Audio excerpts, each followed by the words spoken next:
The Majority Report with Sam Seder. The destiny of America is always safer in the hands of the people than in the conference rooms of any elite. Sam Seder. They are unanimous in their hate for me, and I welcome their hatred. We must guard against the acquisition of unwarranted influence, whether sought or unsought, by the military-industrial complex. The Majority Report with Sam Seder.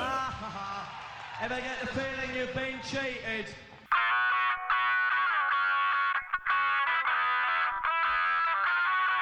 It is Tuesday, February 19th, 2019. My name is Sam Seder. This is the five-time award-winning Majority Report. We are broadcasting live steps from the industrially ravaged Gowanus Canal in the heartland of America, downtown Brooklyn, USA. I just realized I lied, because we're live to tape. Forgive me. Elliot Abrams got a pardon. That's all I want to say. And his lie was a lot worse. On the program today, despite the fact that we are, in fact, on vacation at the moment, brand new interviews for you. Well, 1.5, let's say. We're going to play part 2 of my interview with Bill Lazonick that I did for Ring of Fire Radio a couple of weeks ago. You can check out Ring of Fire. Head over. You can sign up for the podcast on iTunes or head over to rofpodcast.com. We do it every week. Shorter interviews, more reporters, some analysis. Check it out. I think you'll like it. Professor Lazonick has done a lot of research and work on stock buybacks. The things that don't necessarily have the macroeconomic implications, but change the culture of the corporation in such a way, change the incentive structure for the leadership of corporations in such a way that these corporations become not just sclerotic, but almost like secondary to the agendas of the leadership of the corporation. I know that sounds weird, but imagine if you were playing poker and you really were betting all your money on a side bet that the guy next to you is going to win. That's what's going on, really, essentially, with these corporations. It's a big deal. And Bill Lazonick is the expert on it.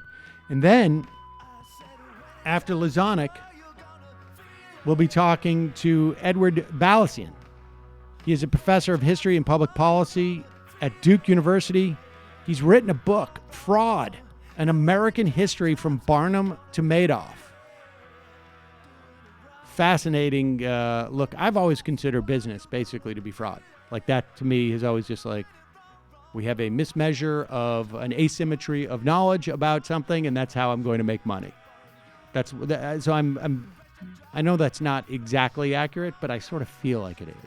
I did a paper on Wall Street movies when I was at NYU, and that's like most of the plots for any of those movies. It's like we got some information, who has access to it and who doesn't. And I mean, going back to that clip that we played about Anand Giridharadas on Stephanie Ruhle responding to Robert Rice tweet that most billionaires either, it took advantage of a monopoly or asymmetrical information, essentially information that they had access to that other people didn't have, or then, inherited money. But so first we're going to start with Bill Lazonick, then we will get to Edward Balleisen. And if you are a member, you will enjoy one of Brendan's Deep Vault picks. What we did is and we do this only late because it makes it a little scarier. We sent Brendan down into the vaults over the weekend, and he's got to take the elevator, he's got to take the dumbwaiter, then he's got to take the stairs, then he's got to take the ladder. He goes into the vaults and he comes back up with some reel-to-reel tapes and some audio that was actually first chipped away at in a stone plaque, like a tablet. And this was from the Air America days. And so I don't know what he's picked. I don't even know if he actually made it out of there alive. But members members will get access to that. And you can be a member by going to jointhemajorityreport.com. Super easy. You just go to jointhemajorityreport.com and you join. And it costs you a couple of dimes or nickels a day, and then you'll be a member. All right, so first up, Bill Lazonick, professor of economics at the University of Massachusetts-Lowell. And then I'll be back before we go to Edward Balleisen for fraud. So, Bill, in the last segment, you explained to us the development in the mid 80s, early 80s, of a practice that was born out of an ideology of shareholder value in corporations as a way of measuring the success of a corporation, as opposed to sort of a broader, more civic-minded, not to the exclusion of profits in any way, but in that a company works not just for its owners. It does at that time, but also its success is measured as to what it does for the community, what it does for its workers, what it does for the long-term prospects of the company itself, all had a bigger part in the assessment of a successful company. In the 80s, that ideology changed. It became about shareholder value.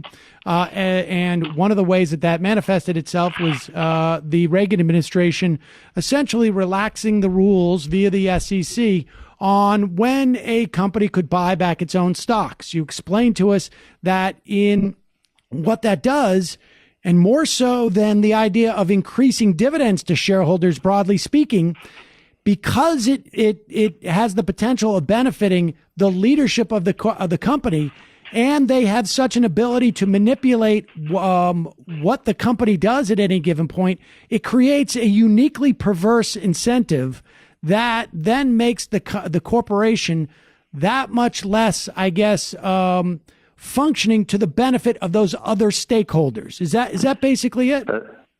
That's right. And even in terms of shareholders, it benefits share sellers, not shareholders. And because I'm holding shares in a company long term, I don't want them to pay all the money out in dividends. I want them to reinvest and have competitive products in the future. And then if and when I sell the shares, I'll probably be at a higher price, and I'll make a gain.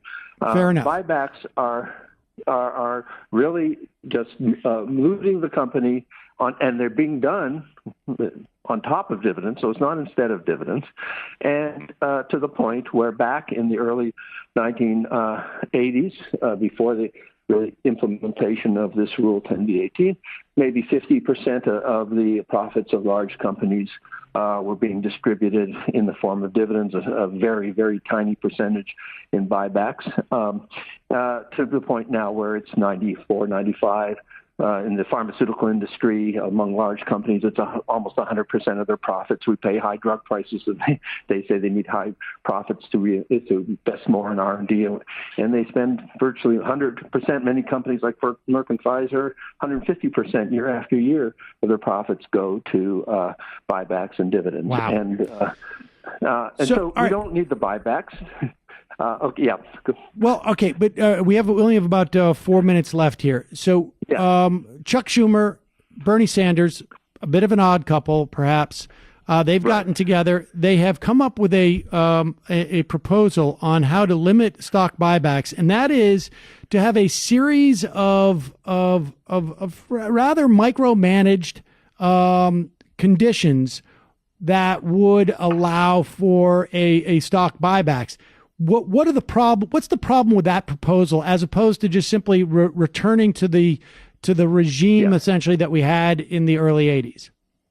Yeah, so I should say that Senator Tammy Baldwin introduced legislation last March called the Reward Work Act, which would rescind Rule 10b-18, this rule from 1982 that allows these mass repurchases. And if that were done, then the SEC, as a regulator of the stock market, would have to start, and Congress probably as well, would have to discuss what is going on here, or what is happening to these companies, and are you manipulating the market if you do these massive repurchases? Okay, so that's the route that I think you should go on that. On all the issues that they raised about $15 wage, sick leave, better medical coverage, or retirement pay, etc.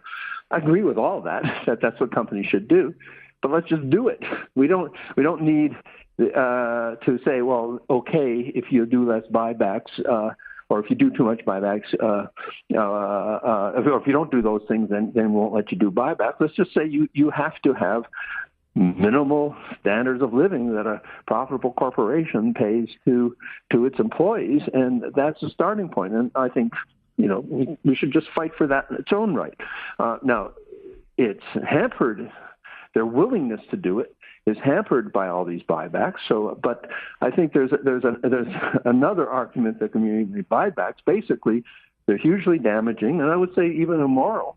And I think they should be illegal. And there's a lot of reason why you would say they should be illegal, because we set up the SEC in 1934-35 with the notion that you eliminate fraud and manipulation on stock markets. And there's nothing that is more fraudulent and manipulative than stock buybacks. That's being done on a massive scale in plain view. And so let's just have a discussion about that and go for where the problem is and just get rid of them. They're unnecessary, and they're benefiting people, a relatively small number of people, not just the top executives, but hedge fund activists and Wall Street bankers. I saw Lloyd Blankfein tweeted something about, the money goes somewhere in the economy. No, the money goes to him and Goldman Sachs, and we know what they do with the money. That's partly because so much money comes out of these companies. People go to work every day, and the money that they help generate is going into the financial sector and used for whatever they do. And so that just needs to be stopped. And I think it should be an easy sell to Democrats, and I think some of them are starting to get it, many of them are, let's just put a stop to that. And the other side of that would be, let's have decent minimal legislation, at least for the pay that workers get, the benefits they get, sick leave, et cetera. Well, Bill Lazonick, it's a fascinating topic, and I guess we will have a sense in the next couple of years how many Democrats buy into this and where we go from there. Thank you so much for your time today. I really appreciate it. Hey, folks, I got some good news for you. There is no need to suffer through another sleepless night. Thanks to Calming Comfort by Sharper Image, the luxurious weighted blankets are made with super soft velveteen material designed with a high-density comfort fill to promote a sense of calmness. Plus, by applying even amount of pressure over your body, Calming Comfort helps the production of serotonin and melatonin and mimics the soothing feeling of being hugged for a restful night's sleep. Now, I'll tell you something. In my house, Saul and I fight over this blanket. I know if you've had children before, you know that what they tell you to do early on is swaddle them. Do you know this, Matt? That's why every time you see a picture of like a new baby, it's always wearing that hospital blanket with the blue stripe, and they're wrapped tight into like a papoose or something. You learn how to swaddle the babies. And the idea is that it is archetypal or primal. Well, because that's what it feels like in the womb. And I don't. This is my theory. I hope I'm not getting. I'm not stepping out of line. But that's my theory about it. Is that it makes you feel. It brings you back to that time in the womb, which I think is embedded deep in some part of your brain. We all want to go back there on some level. But I'll tell you this, though. It definitely helps me go to sleep and stay asleep. And I'm not sure why Saul gets so excited about it. I mean, because I don't let him. It's mine.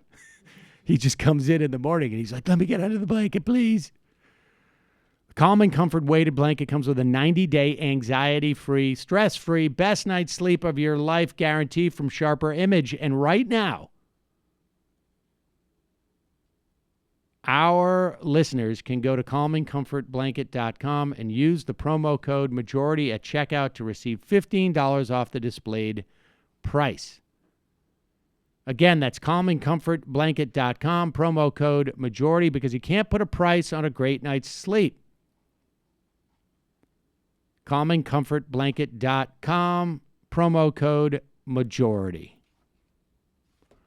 Also, as you know, Harry's has been a sponsor of this program for years.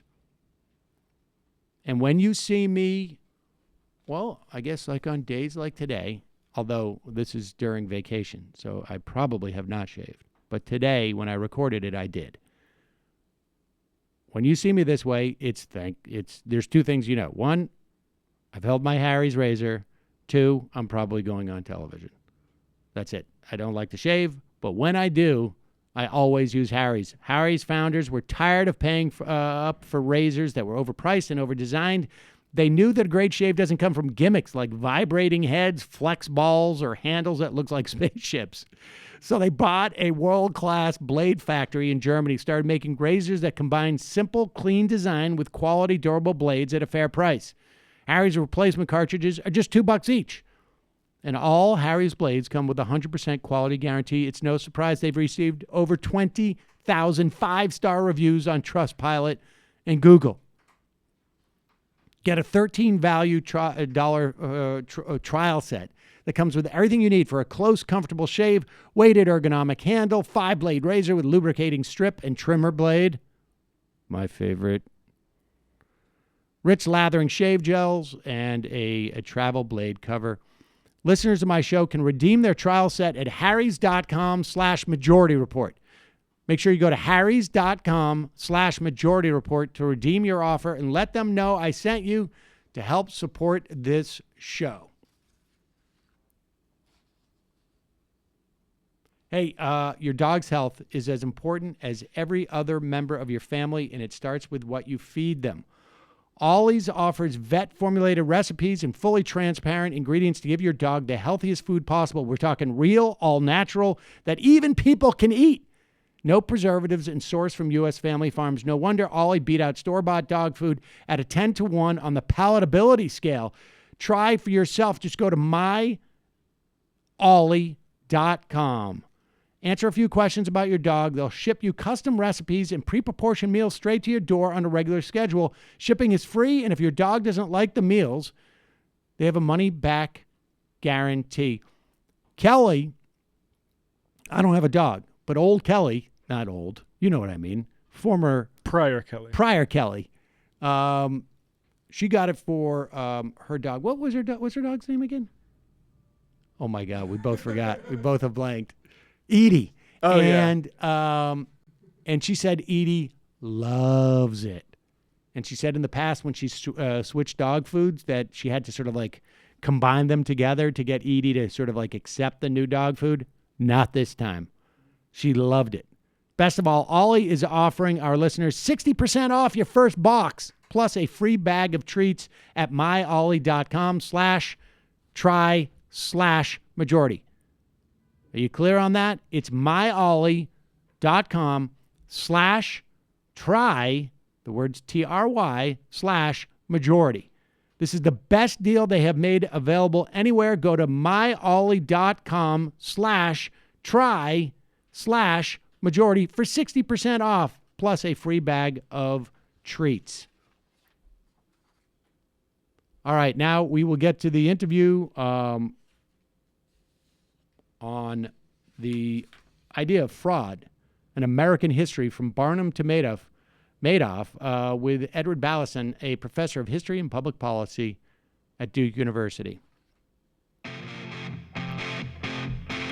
We are back. Sam Seder on the Majority Report on the phone. It's a pleasure to welcome to the program Professor of History at Duke University, Edward Balleisen, on his new book, or I should say, fairly recent book. It's now out in paperback, Fraud, An American History from Barnum to Madoff. Welcome to the program, Professor. Well, thanks so much, Sam. Thanks for having me. So, at least to a large extent, fraud basically explains the history, or recounts the history of fraud in four, major eras in America. But before we embark on that, what is fraud, or does that change? Well, I think the nature of that question is a great one, and it's you can think about fraud from a couple of different perspectives. There's the question of what anybody means when they say, just in sort of ordinary conversation, "Oh, he's a fraud," or "that business is a fraud." And I think what they mean there is, well, it's a scam. It's a ripoff. It's deceitful in some way or another.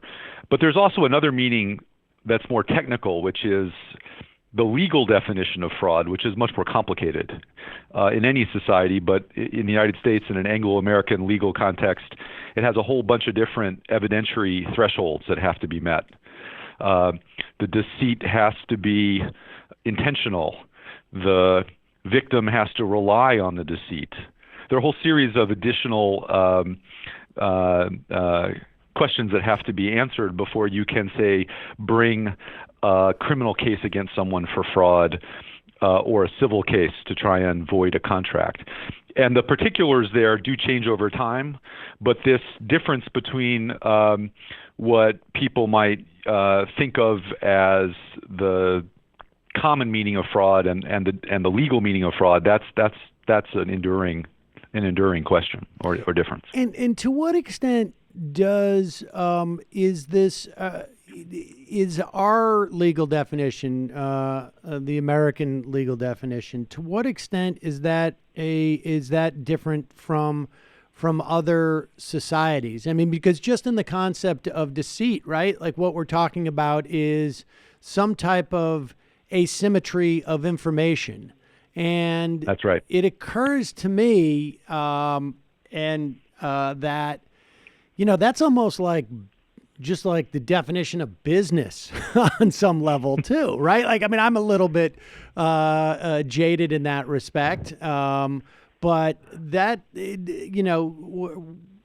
does that line of what constitutes deceit change depending on society and time as well? It can, and one of the obviously misrepresentation, deceit is a crucial dimension of fraud, I think, everywhere. What can vary is how much leeway we give when, say, a business gets aggressive about marketing. What's enthusiasm? What's puffery, as opposed to intentional deceit? And that line can be hard to draw. It's often hard to draw.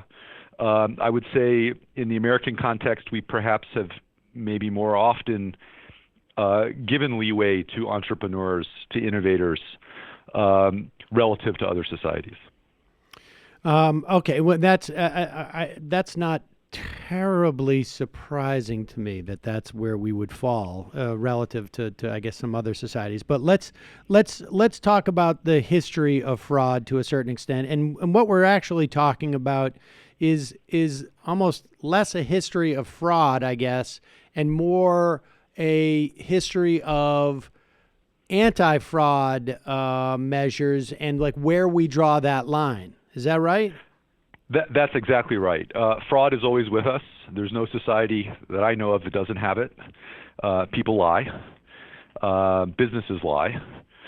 And so the question is, what are the legal frameworks and the non-governmental frameworks that any given era has produced in any given society to put some constraints around that behavior? So in some respects, that's what I try and track in the book. And in some respects, we were just like sort of, measuring the negative space on some level, right? Like where, and by that, I guess we can look at like the first era of anti-fraud efforts or lack thereof, I guess. would be starting in the early 1800s through most of the 18th century. Oh, excuse me, the 19th century. Yeah, so the argument I make about that era is that it's really a time of de facto caveat emptor, the Latin phrase for "let the buyer beware."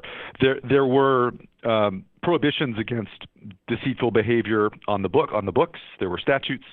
There was common law that laid out prohibitions against deceitful behavior in the marketplace, but they were really hard in many cases to vindicate with a criminal charge, or with even a civil case in many cases, and that was because of a relatively close balance in terms of access to information between buyers and sellers in many contexts, and a sense on the part of many judges, many lawyers, many juries, that in light of that economic context, people should be able to look out for themselves, particularly adult white men, the sort of prototypical citizen. You'd expect that person to be able to keep their eyes open and their ears pricked, and that they would as a result either figure out whether the claims they were hearing, say, from an economic counterparty, whether they were legitimate or not, or they would learn from the experience that it was better to live in a school of hard knocks than to go running to the government to solve a problem after a contract that went bad. All right, so I mean, can you give us a concrete example of this? I mean, I spend probably more time than I should debating libertarians, and I think there's sort of a sentimentality about this period, which I think is, when you talk about the why caveat emptor could sustain itself for this period of time. We're talking about fairly simplistic transactions, right? In a fairly simplistic society, or, I mean, give me an example of what would be sort of a classic, I guess, exchange at that time, and one where there were protections. Either there was a lack of protections from fraud, or just society felt like being a victim of fraud is probably a healthy developmental tool. Well, I mean, to be clear, you can find cases where people went to jail for fraud in every era of American history, and you can find examples of courts voiding contracts because of a demonstration of illegal deceit. It was just hard to do. In comparison to later eras, the legal standards were more exacting, especially in practice. So the rationale, though, was very much in line with what you suggested. If I'm a merchant purchasing a particular kind of cloth, I can see it. I can assess its quality. I should be able to know what the market prices have been recently. The ability that I have to access relevant information to the question of whether I accept an offer or not is there for anybody with reasonable diligence to find, and so the view was that the costs associated with allowing people to revisit their contractual relationships were sufficiently high that you just didn't need a really strong policing of the marketplace. Now that presumption might be relaxed depending on who the parties were. So there are some sort of classic instances where, the counterparty is not a savvy merchant, but an old widow who might not be expected to know much about land prices, for example. Of course, that individual might well have been quite savvy about that, but given the cultural presumptions of the time about who you could expect to look out for themselves and who might need assistance, that played into legal decision making. And would like overpaying for a piece of land constitute fraud in that respect? I mean, I can see it like,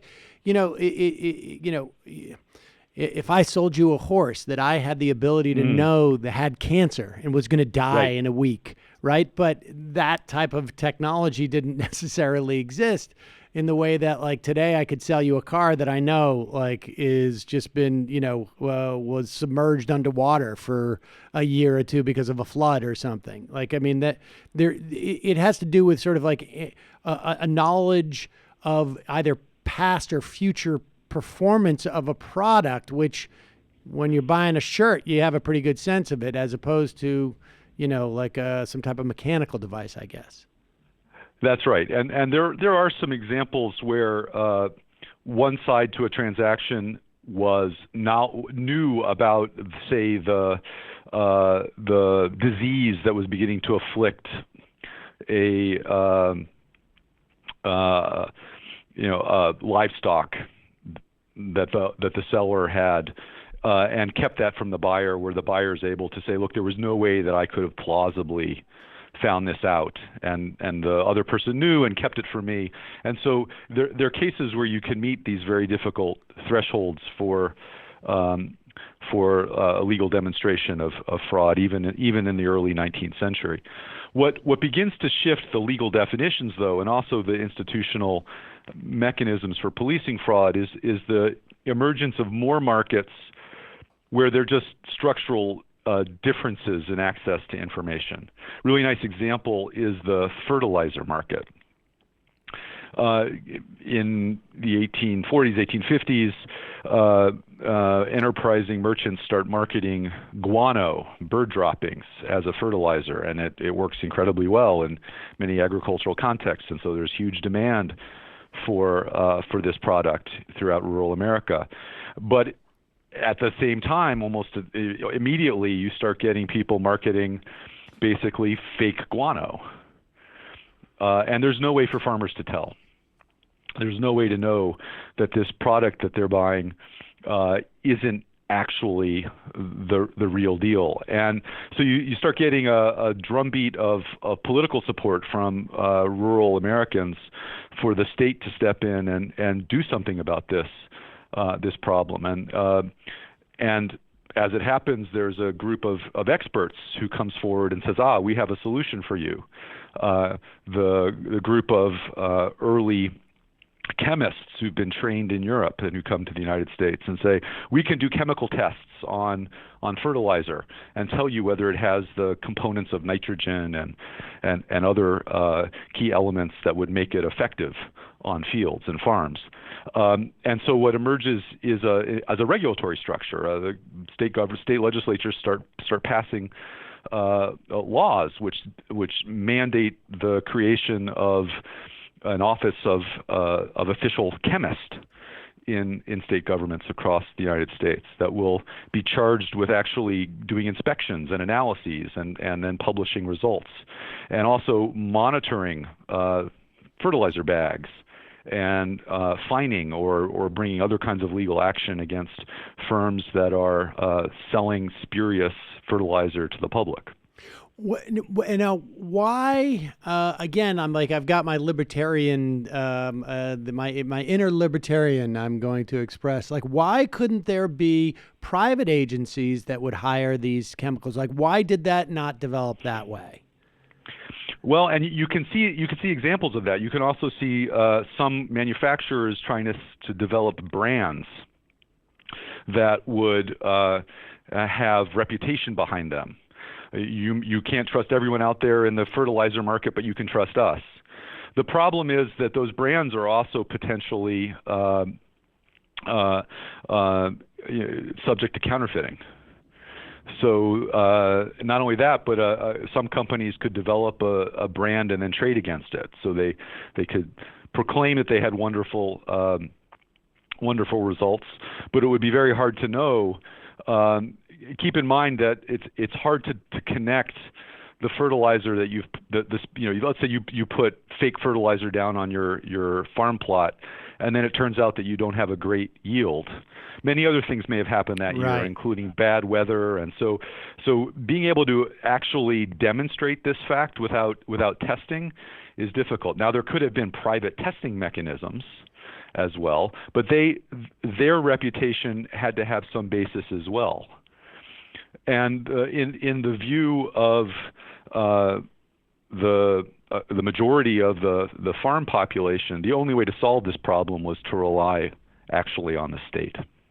Right. I mean, I guess theoretically you could have a private testing entity, but it could very well be the same entity that's putting out the fraudulent fertilizer. Like you could the potential for fraud within the context of this private tester was no less or greater, I guess, than it would be for the manufacturer of the fertilizer in the first place.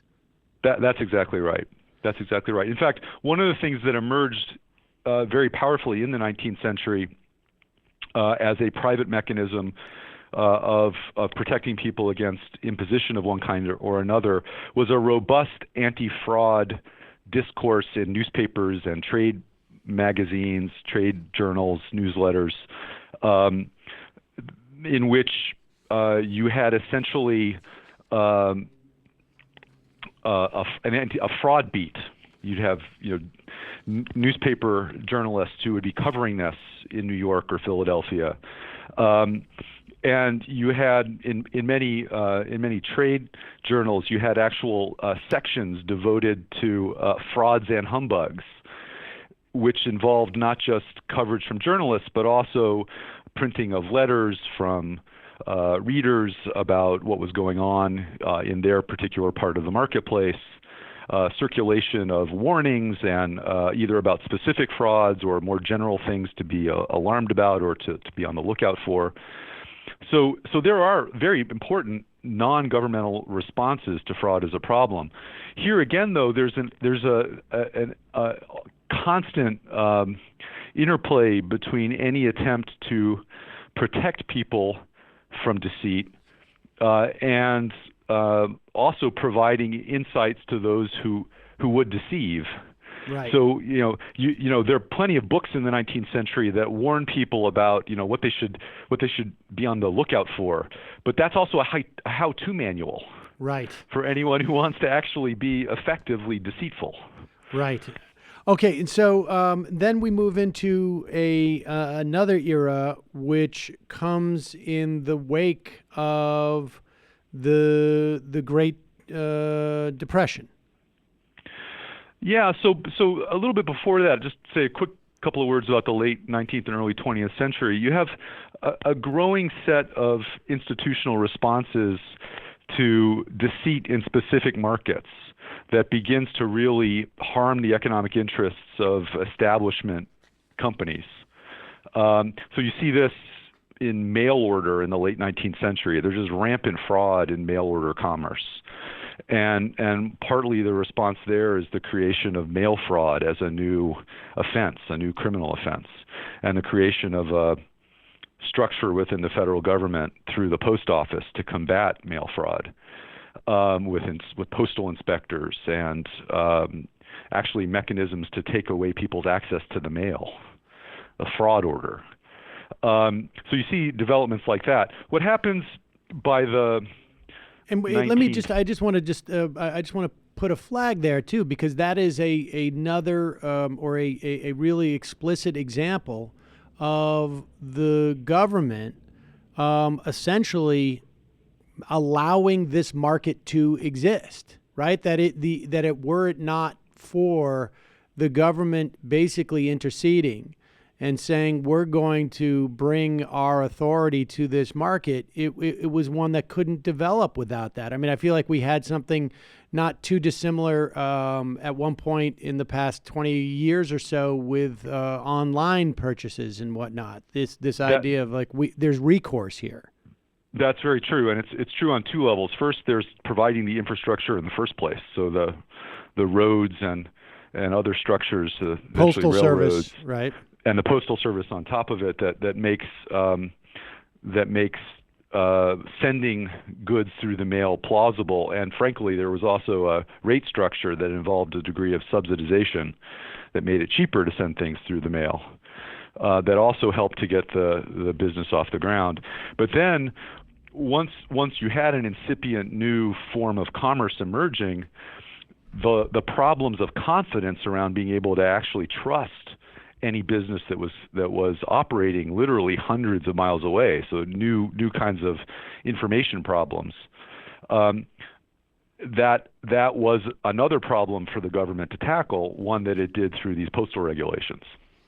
Okay, and so and that takes us up into this era of basically the Great Depression, and some sense that we had there was fraud was endemic on Wall Street, and there may have been just sort of something that was even more structurally fraudulent. Yes, and also concern not just about confidence in specific markets, but actually growing concern about threats to economic confidence more generally that were reflected in the remarkable downturn of the early 1929 and the early 1930s, where you had unemployment reaching 25% and even higher, and a complete capital strike on Wall Street. Nobody bringing forward new issues because nobody had any trust in the system. And so you began to get a more cohesive kind of anti-fraud policy that was not concerned simply about this particular market or that particular market, but actually about shoring up the macroeconomic system. So the federal government starts getting much more centrally involved as opposed to state governments or private organizations. The earlier period in the early 20th century had witnessed the creation of a network of private Better Business bureaus that had a very strong anti-fraud mission. By the 1930s, you're seeing either the extension of federal authority through the Federal Trade Commission, extending its anti-deception jurisdiction, or the creation of entirely new regulatory entities like the Securities and Exchange Commission, which has as one of its crucial mandates still to this day, though of course it's momentarily shuttered under this current partial federal shutdown, the mandate of ensuring candor, truthfulness in the securities markets.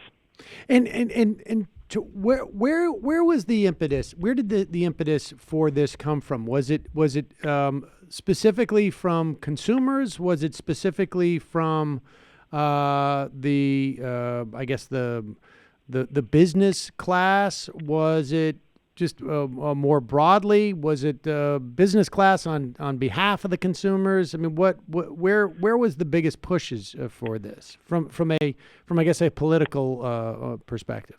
Well, there were certainly some businessmen by the early 1930s, the depths of the Depression, who realized that the government needed to step in. But this was very much a coalition effort that involved a group of experts, economists, lawyers, also some people from the investment community, many individuals who were either from the incipient consumer movement or from, to some extent, organized labor, all of whom had a sense that one needed to reset the basic premises of market activity in a whole host of ways, and that part of that was restoring the confidence that individuals had in the workings of the financial markets. I will say that one could have imagined many other responses to the problems in the securities markets during the New Deal than the one chosen by New Dealers. There were a lot of different proposals that were under consideration in the 1920s and early 1930s, some of which involved the government basically deciding what kinds of stocks should be brought forward for sale in the public markets. And those were entirely rejected for much more of a disclosure model, which actually has been at the core of an awful lot of anti-fraud policy in the United States. So the basic idea here is that what we're going to ensure is that what sellers say about their goods or services or financial products is truthful. And then we'll let people decide, rather than having the government basically decide what is sufficiently valuable or worthwhile or of a sufficient quality standard to show up in the market at all. And that I mean, we enter a new era in the 70s but of deregulation. But the foundation of that anti-fraud regulatory scheme is that it comes from various agencies basically saying that you must make clear the following about your product, essentially, right? And that becomes the sort of the leverage point, particularly within the context of like civil recourse. That's right, and so the idea is focusing on disclosing truthful characteristics, facts about your product. Now, what you get in the 1940s, 50s, 60s, I think, is a decline in the worst kinds of corporate predation. You don't have the terrible scandals of deceit that occurred all the way through the 19th century and into the 1920s. And I think what happened in part was a bit of generational amnesia as a result. By the 1970s, people have not seen some of the problems that really rampant deceit can bring in the marketplace, which is not to suggest that the era was devoid of frauds. You can find it everywhere. But the scale of those frauds had a constraint on them, and you tended not to see them in the most profitable companies in America. Why do you think that was? I mean, I imagine there's two elements. One is we're in a post-war era where there's probably more social cohesion on one level, and two, it strikes me that there's also probably more segregation, so that there's more cohesion in terms of like the narrower groups of people that we're dealing with. I think the memory of the Great Depression and also World War II are very significant here. The people who ran firms, I think, had whatever other limitations we can identify about their decision making. There, I think, was a sense of needing to take stakeholders into account and having some appreciation for social responsibility at some level. And there are many strands into the deregulation movement of the 1970s, but one of them is a reconfiguration of how corporations ought to orient themselves toward the rest of society, with a much greater emphasis on profits and shareholder value. Right. Which took away a very important normative constraint on decision making, which again is not to say that you can't find predation in the mid 20th century. It just had a constraint on it that was, I think, significantly relaxed in the 1970s. Do you think it was? I mean, I wonder to what extent race played in that as well. I mean, insofar as like we have a socially cohesive society where there is a greater sense by corporations that they have a civic responsibility, and I wonder if segregation, which was obviously maintained through there, also allowed for them. I mean, that's maybe the wrong word, but it made it harder for them to escape that sort of like mutually shared sense of civic responsibility. Perhaps. I mean, it certainly is the case that individuals from lower income groups of any ethnic or racial background have always been disproportionately targeted as potential fraud victims,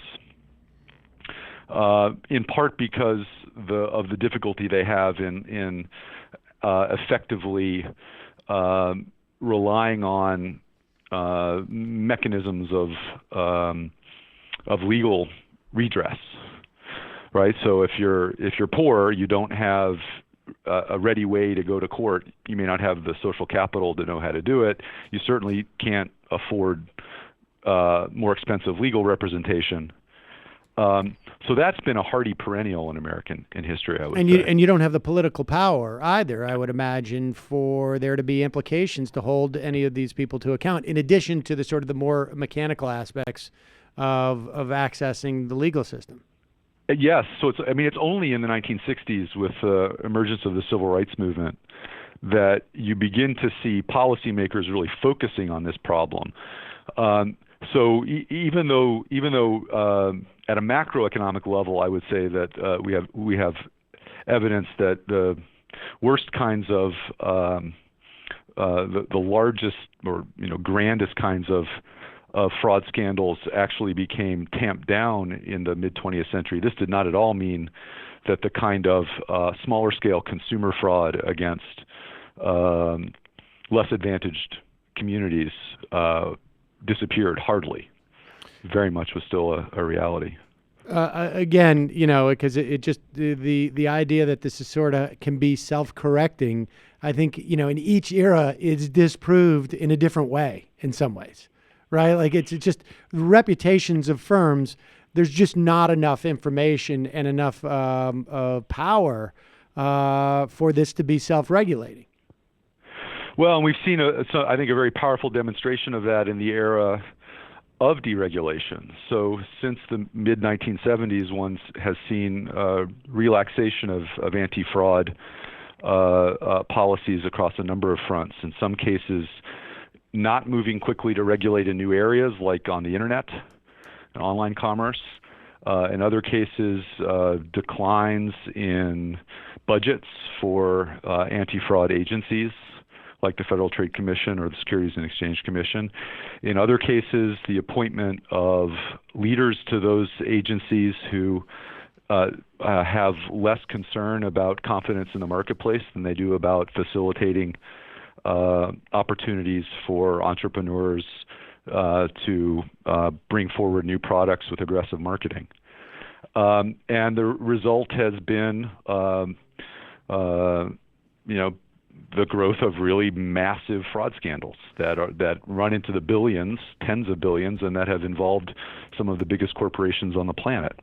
How do we measure that? I mean, off the top of my head, I can just think of obviously Enron is one of those, but I would also say, frankly, the opioid crisis that we have in this country is a function of various strains of fraud, starting with the depiction of this class of opioids as being less addictive, down to the distributors who had a statutory obligation to say hey, it's weird that a town of 500 people are ordering 1 million pills or something like that. I mean, how do we though measure this?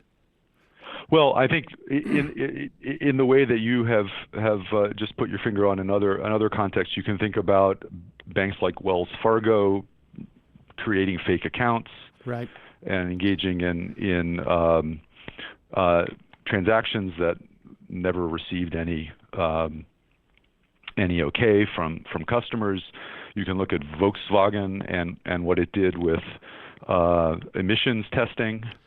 The entire financial crisis in many respects was a function of fraud in terms of the ratings, the quality of these mortgages, fraud in terms of the fiduciary responsibilities of the lenders in issuing these mortgages, the fraud in the way that they tracked ownership of these mortgages. I mean, it was rife with fraud. But how do we, is there any?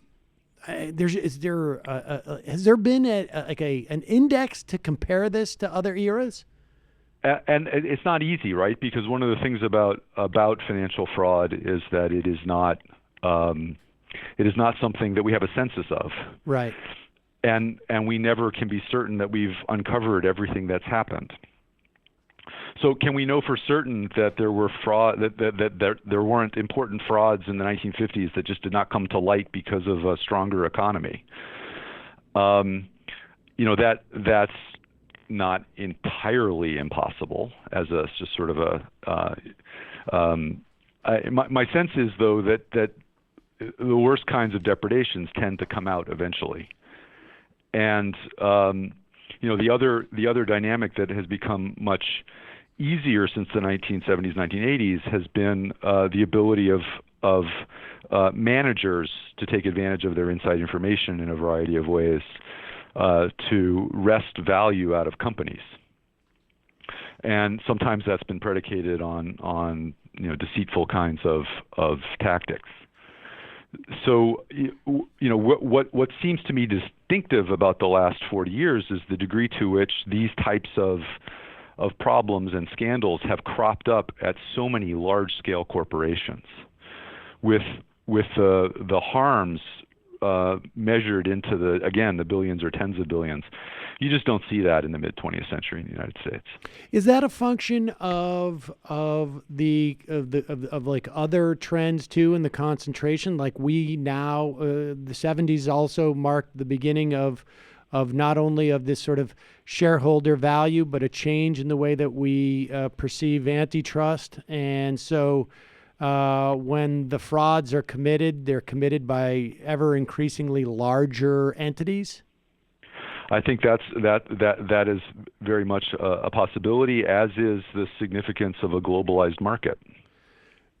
Do you think that that it is inherent that as our society gets more complex? I mean, maybe this is obvious that the idea of market-based incentives to prevent this, diminish almost like in a, I don't know if it's a perfect inverse relationship, but the need for government regulation, has that been borne out with the 70s? I mean, with the past 40 years? Well, I would certainly say that within our financial markets now, we've never had more complex financial instruments or a bigger gulf in understanding between ordinary investors and savers and really sophisticated market players. In fact, I think there were, as has been borne out by all the analyses of the financial crisis that we've seen, there were huge imbalances of information between even sophisticated finance players and some of the individuals who were pitching credit default swaps or engaging in some of the other really abstruse financial instruments of the last 20 years. So in that kind of environment, it's hard to envisage a world that is going to be stable in any way that's not structured by regulatory frameworks. Obviously it's unfair to ask a historian to predict the future, but when you look back at the eras in which the relationship between or the expectation or the definition of fraud and the expectation as to where government would intervene, to protect people from fraud. Is there a way that you can characterize the catalyst for these shifts, or is it different each time and impossible to predict what might trigger the next shift in our perspective as to the role of government in protecting us in the form of regulation? Well, I think you're far more likely to move away from stringent anti-fraud regulation if you've had a process or a period of relative stability. I mean, I really think it's striking that the shifts in the 1970s and 80s only come into play at the point at which decision makers really didn't experience the Great Depression. Right. And similarly, I think once you move into an arena of really significant turmoil where you have palpable social costs emerging from fraud scandals, such that you begin to see a coalition emerging of different interest groups worried about the problem, in conjunction, this is very important, with experts who've been thinking about the problem and who've come up with plausible kinds of policy responses to it. That's a recipe for more significant government action. Do you think that we are developing a sort of a more rapid rate of amnesia? Because we've already unwound, a significant portion of the response to the 2008 crisis. It seems, at least the impetus is there. The reaction to Enron. I feel fairly confident that, as I say Enron, there's a significant portion of the audience who doesn't even remember what I'm talking about. Yet it was so devastating in many respects. I mean, what do you think that that are sort of like? Is that a function? Do you think that premise is correct? And if so, do you think it's a function of a greater rate of amnesia, or just the function of the severity of the crisis? I don't know. It's a really good question. I mean, the truth is that the response even to the crisis itself went in multiple directions. So yes, it meant creating the Consumer Financial Protection Agency. A board, rather, Consumer Financial Protection Board. But it also meant the Jobs Act in the very same year in Congress, which actually reduced a lot of the protections around initial public offerings of new companies, and so there wasn't an actual consensus amongst policy elites about what caused the financial crisis or what the most sensible response to it was. Similarly, the CFPB actually included carve-outs for auto loans. Why? Well, because there was huge concern about getting the economy back in action, getting people back to work, and there was a worry that if there was too much stringency and oversight of automobile loans, that you might be further limiting the ability of the automakers to get cars out of the factories and to be able to pay their workers. And this follows in the heel of the bailout of two of our major car companies. That's right. And so there are these interesting trade-offs with anti-fraud policy that make it a little bit difficult to predict honestly what the next phase will be. Because the most effective way to curb fraud are to take steps that actually really cut back on the opportunities for innovation. And the most effective, they tend to be in conflict with our values about the rule of law. So you can have government regulators at the minute that they kind of sniff that they are worried about somebody's tendency to be truthful or not. You can give them the power to do things like bar people from the mails, or more recently, bar people, as occurred with Operation Choke Point in the federal government under the Obama administration, to gain access to online payment mechanisms. That's a very good way of cutting off a business's oxygen. But it immediately raises concerns about whether we're giving people due process or notice or the opportunity to defend themselves in some way before this action occurs. So there aren't easy answers, but it's a set of problems that any government is going to confront. The book is Fraud, An American History, from Barnum to Madoff. Edward Balleisen, thank you so much for your time today. I really appreciate it. Oh, well, thank you so much, Sam.